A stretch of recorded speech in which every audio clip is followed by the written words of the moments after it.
Factorisation. Alors, à la suite du développement, on va passer à la factorisation. C'est un peu plus délicat. Les élèves, habituellement, aiment un petit peu moins cette partie-là.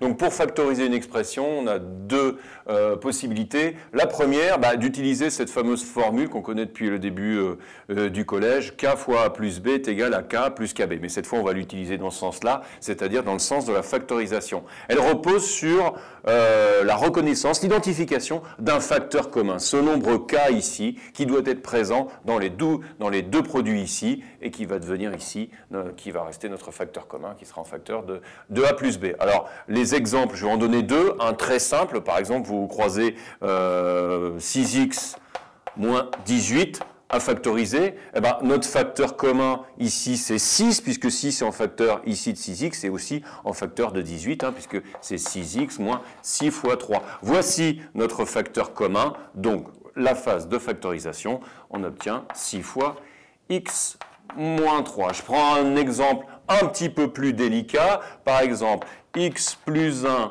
au carré moins 2x plus 7 facteur de x plus 1.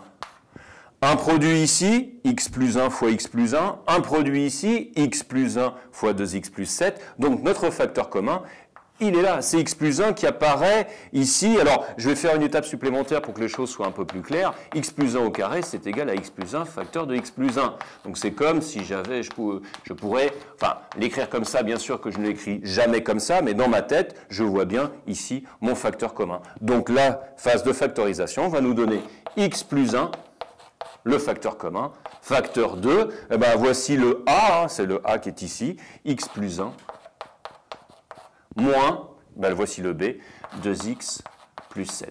Voilà. Je m'arrête là, il faudra ensuite continuer à réduire dans ce crochet pour avoir quelque chose d'un peu plus joli. Donc voici la méthode avec l'identification d'un facteur commun. Et une deuxième façon de factoriser en utilisant les égalités remarquables. Je vais juste faire un exemple en utilisant la première des égalités remarquables. A plus B au carré est égal à A au carré plus 2AB plus B carré. Formule à connaître par cœur. Admettons que vous rencontriez l'expression 4x au carré plus 12x plus 9. D'accord? Donc, est-ce que 4x au carré plus 12x plus 9 est un A carré plus 2AB plus B carré? Si c'était le cas, ça voudrait dire que A, c'est le nombre qui donne au carré 4x au carré, donc c'est le carré de 2x. Voilà. 9, c'est le carré de quoi? 9, c'est le carré de 3.